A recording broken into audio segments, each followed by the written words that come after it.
From talking about delicious hawker food, we're going to talk a little bit about food insecurity. Food insecurity is about having inability to access sufficient, well-balanced food due to either physical or financial shortcomings.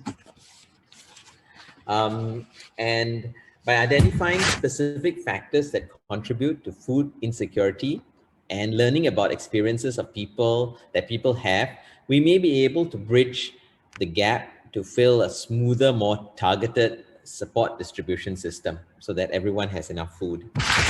Ms. Nichol Ng co-founded in 2012 the Food Bank Singapore, which aims to end food insecurity in Singapore. The Food Bank Singapore collects and redistributes excess food to about 360 non-profit organizations, reaching out to more than 300,000 underprivileged. That's amazing. Nichol is also the CEO of the X group of companies. In a talk, she's going to talk in depth about food insecurity, where it all began for the food bank, and how to move forward. How does our society get rid of food insecurity, which will lead us to social stability? Nichol?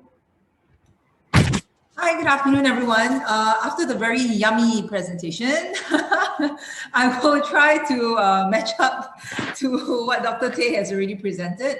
But I thought I would like to start my conversation today by sharing with you that food has a very, very important place in my heart for a few reasons. So firstly, my grandfather came from China in the 1930s and we started a small provision shop.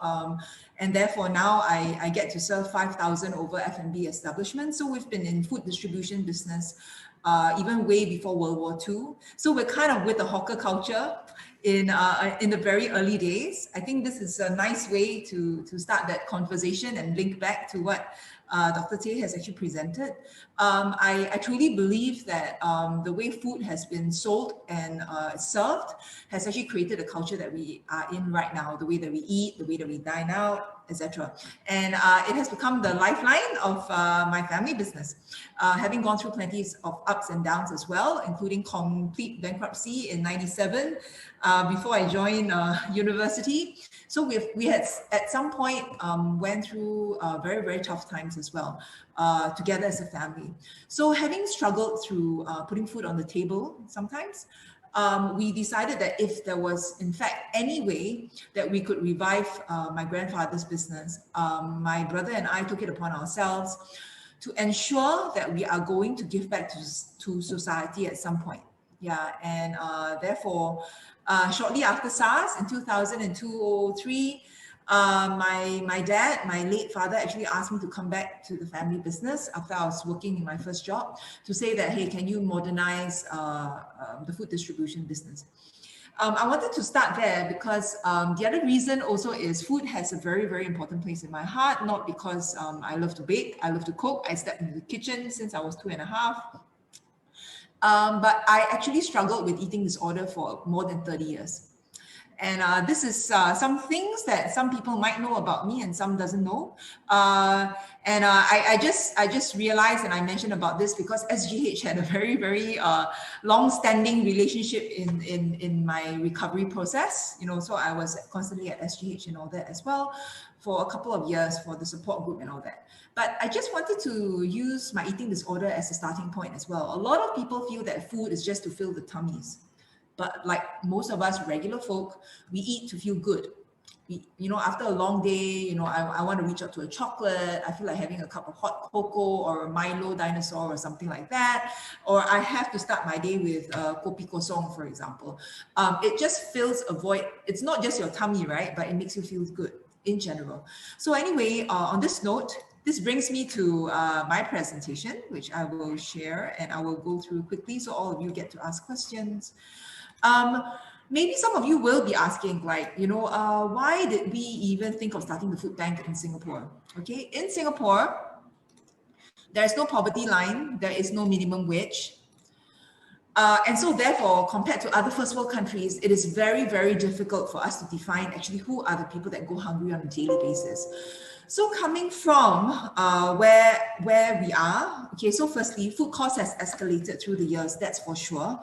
Secondly, our incomes have not doubled through the years. Okay, so a humble tin of vegetable oil, for example, which is palm olein, when I joined the business in '03, it was about $11. So in current market rate, it's about $24. So it's more than doubled in under 20 years. So, but definitely all our incomes have not doubled or tripled or something like that, right? So the cost of living has gone up along with the cost of food. Secondly, I have to say that I feel very lucky sometimes to be a Singaporean, because I don't know how many of you know, but Singapore is the world's most food secured nation. As in, we are ranked number one globally over the last 3 years. That means we are above Norway, we're above UK. In case you didn't know, this means that SFA have done a very good job securing our food sources, despite Singapore only growing 10% of everything that we consume. So now you hear about the 30-30 movement, support local farmers, and things like that. But for a tiny little country that imports basically nearly everything that we need to consume, not just for our tummies, for our everyday disposables, we're ranked number one as the world's most food secure nation. We are currently importing from more than 100 countries in very safe ways. We have also found a way to import a diverse food source, so that, like in a pandemic like we are right now, none of us are going hungry. So when the borders were closing, there was this whole panic, right? That, oh, there's no more fresh vegetables and things like that. But we're world's most food secure nation. But that is on one side. So my question is, if the cost of food in Singapore is relatively low because we have no import taxes, and I think a lot of you would agree, you can still get a hot meal for 4 Singapore dollars. And if any of you have traveled to the US, Australia, UK, or whatever before, you would know that $4 doesn't get you anything. Probably coffee and half a donut. Why is it that cost of food is relatively low? And as food is also very accessible because of the way that we have planned our urban planning. This is very in line with the humanities part of food structuring or daily necessity structuring, right? In all our HDB flats, you would find a doctor, definitely a food court, a supermarket. So all your daily essentials are within your reach. But why is it that you still have so many people that are facing food insecurity? So now, in 2012, my brother and I decided to set up Singapore's first and only food bank. So much so that I always share this. Singapore is very, very behind in the way that we are redistributing food. It's not just in how we deal with food waste, but also how we are facing poverty issues along with food insecurity. So when we wanted to start Food Bank in 2012, the first obstacle that I faced was the officer at Accra, right? Which is because we set up as a charity, limited by guarantee, which is a non-profit. But we decided to start it at Accra, which is a company, the registration department, right, for all companies. So the lady said, oh, Singapore got no more banking license. So, and that's when I realized that they thought that we're going to be another DBS or OCBC. Okay, and that's in 2012. Feels like light years away already. 8 years ago, nobody quite understand what food banking really is. Okay, so food banking is not new. It's been in the world since 1950s in the US. It's just that it's not been in Singapore or in Asia and abroad in a very big way. So we bit the bullet as well 2 years ago because there is no report card for us. We worked so hard through the years trying to salvage food, redistribute food, but actually, what are the kind of numbers that we're looking at? And when we're talking to expats, locals, combined, like, hey, there's no homeless in Singapore. There's no poor people that lingers around. There's hardly any beggars, right? Like, how come there's food insecurity? And are you sure that there are people going hungry? So we worked with the SMU, Lian Center for Social Innovation. We paid them $250,000 to deep dive into food insecurity. So just now, the statement for food insecurity, the definition that we use has already been explained during my introduction. It is very important that the definition of food insecurity that we use in Singapore is first world. It is in line with what Canada uses, what France uses, is the accessibility to nutritious food to lead a healthy life. Okay, so what are the numbers looking like? Okay, so it's 10.4%. This is pre-COVID numbers. I can honestly tell you, with COVID, it's looking at 1 in 7 or 1 in 8 people that lives amongst us that cannot afford to feed themselves. It is a very staggering number, which means that it's close to 500,000 people that lives amongst us. And we did the study, 5-room flats, private property. It's not just rental flats and all that, which all of us, have that misconception about. It can be your neighbor, your teammate, your friend, for example, but hunger has no face. So the media is always asking me, how does the hungry in Singapore looks like? Any, color, religion, whatever. Is there a definition? There isn't any definition. Okay, so anybody can go hungry on a regular basis, and a lot of times they are one paycheck from going hungry. So I will actually share the link to the presentation. And then maybe the SingHealth team can actually share with all the people who are attending today. So I won't bore you with that. So this is our mission. We are here to end food insecurity in all forms by 2025. If there was one country that can do it, I genuinely believe that it's going to be Singapore, because we are affluent enough. We've got more than enough food to be redistributed, because we throw away 30% of everything that we import. And if you ask me what the type of foods that we actually redistribute, so the people that we serve currently is really close to 370 organizations, in excess of 300,000 people. We are religion agnostic, race agnostic. We are, as long as you're an NGO and you have a regular food program, you can actually be a part of our network. Okay, so please feel free to reach out to us. I will leave my email as well on the chat later on. So firstly, we started out with non-perishables, anything with a date. A frequently asked question is, what does the date on all the packaged items in Singapore represent? There is no common definition, okay? So because Singapore imports so much, we use the dates that are printed in all the different countries. So if you import something from the US, likely it's a best consumed by date, which means that, okay, you can still eat the biscuit, but maybe it's just not so crunchy. But it doesn't mean that it's end of life. Okay, but there are some other countries as well that has the date, there's expiry date, which means that, okay, if you eat after that date, it's up to your own risk. Okay, it doesn't mean that the quality is bad. It means that it may be bad already. So non-perishables, that's the first thing that we salvage. So anything that's canned with the date, dry, ambient. And then subsequently, we moved on to perishable items, anything with cakes with creams, breads with fillings. If you want to know the pallet over there, it's from Red Mart. So every day we receive about 7 to 8 pallets of chilled items. It has chicken, fish, organic salads, yogurts, milks. With 3-4 days of shelf life, they throw them away every day, about 7 to 8 pallets of items. Okay, so if there wasn't an intervention of these foods, it would have been dumped. And then we also do cooked food rescue. We are one of the few charities, actually the only charity organization that does rescue of cooked food. So those were the trays from Marina Bay Sands before. So actually Nando's Chicken also donate their food as well to us. So they marinate the chicken. And if any of you have worked in a fast food restaurant before, like I have, basically it's the best date that after they marinate the chicken, you need to fry it or grill it within 2 days. If not, they will just dump the chicken, okay? But it's perfectly good protein. But it's just to give you an example of the foods that we actually salvage. So we also created Singapore's first and only still good to eat food bank box. Okay, so this is a recycling bin for food donations. So we realized early on, about 2013, that a lot of the expats, when they were moving house, I had the ladies taking buses, with bags and bags of pasta and canned food that say, hey, I am moving house, I'm going back to Norway or something. Where can I put this item? So they actually went all the way down to our warehouse just to put the food donations, because they didn't want to throw them away. So we decided to decentralize the food collection. Okay, so this is what we did. So now we have more than 70 public locations, and actually some of them are in schools as well. Food drives, we used to do a lot of food drives before COVID. So now there's a lot of virtual food drives as well. So people actually the students, we did a few with hospitals as well. People gathered their food, and then donated it to us. This is something that I wanted to mention about, because today is about health and nutrition. And maybe a lot of people feel that the social workers, for example, maybe some of you are listening in right now, you always feel that for the needy to change the way they consume is the doctor's work, right? Brainwash them, eat less sugar, eat less carbs, eat more vegetables, blah, blah, blah.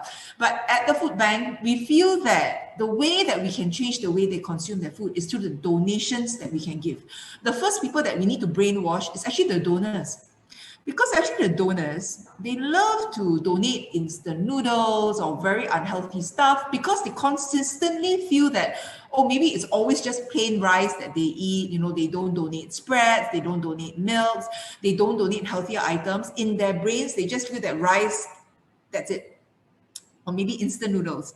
So in order for the underprivileged to eat better, we actually introduced a healthier food bundle where we incorporated hardy vegetables that could last without refrigeration, brown rice, bihun, now with, all the different types of support. The pricing of like unpolished rice or mixed rice, or brown rice, bihun, it has significantly gone down. And the thing is that we're trying to tell the underprivileged that eating healthier doesn't mean that you need to go on a gluten-free diet or an organic diet or 100% sugar-free diet. It is about adding that 2 tablespoons of corn to your everyday instant noodles, maybe adding some protein in different ways, and maybe even you can consume it through milks and things like that. Okay, so we also salvage fresh food. You can see all the vegetables laid out. Very sad to tell you that these are the vegetables that every day is dumped at Pasir Panjang. I don't know what's wrong with the xiao bai tai. I don't know what's wrong with the capsicums, but they look perfect to us. And we have actually received more than 1,000 cases of organic baby carrots before that was going to be dumped. And when we asked the person why, the boss told us, oh, I don't know how to sell. Then I was asking them, why do you import? So, but basically, because the cost of importing in Singapore is very, very cheap. So that's why we threw away 30%. Okay, there's warehouse. We also have a juniors club where you can send your kids to torture them from 5-year-old onwards. But that's not, we don't torture them. But basically, we think that in order to change everybody's mindset about food waste, about nutrition, about food insecurity, we need to start from young because they absorb really fast. So anybody from 5 years old onwards, you can actually volunteer with us. You may have seen our vending machines. We will have 40 over of them rolled out before the end of December. So what happens is we realize a lot of times food aid is not dispensed. We don't have an A&E for food aid distribution. Usually it's during office hours, or the social workers only work half day, for example, or the family service centers, the SSO centers only operate half days on a Saturday.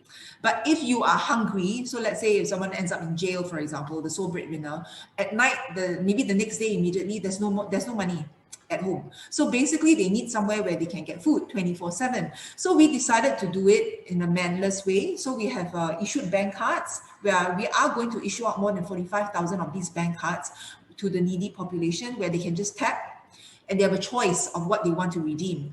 And actually this year in October, we just rolled out our cooked food machines as well, where together with the National Heart Foundation, we are actually giving people meals, hot meals on demand, healthy and nutritious meals and tasty meals as well. Because a lot of the Meals on Wheels program are not tasty.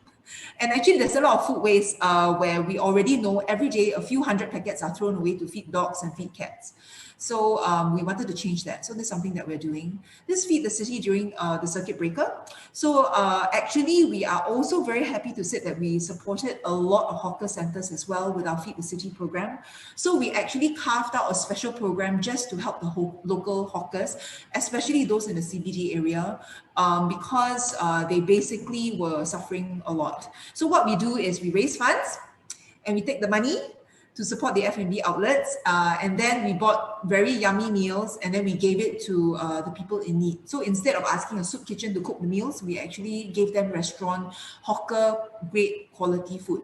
And I would really like to emphasize here that maybe some of you would be shocked with the numbers and you were just looking, wow, it's close to 1 million meals that you've given out all the way till September. Our humble target was 50,000 meals. But our biggest takeaway for this particular feeding, which I would like to share right now, is that food really means a lot to people. And a lot of the underprivileged feel that they are not respected because the food that we give them is, okay, by the way, you got no money, you don't have the choice to select what you want to consume. So when we gave the old ama, okay, I know that a lot of the doctors hearing, they were like, oh my God, you gave her char kway teow. Yes, I gave her char kway teow. The auntie was so happy. They said, oh my God, I've not eaten char kway teow for like few months already because I can't afford it or I don't know where to buy a good packet. And because they eat it so few and far in between, I just wanted to say as well that if any of you are thinking of giving food aid, think of giving them something quality, but you don't have to do it so frequent or so often as well, because it really, really warms their heart. And due to, you know, all the safe distancing measures right now, the only person likely is the social worker or the volunteer that's going out to give them the food. Yeah, and we really, really realized that actually food is filling up the souls as well to make people feel happy, the emotional aspect. So just to end the presentation is that this year, so we started out in 2012 with 2 tons of food. Okay, we redistributed 2 tons of food just between me and my brother. As of this year, and the months are still counting, we still have another 4 weeks to go.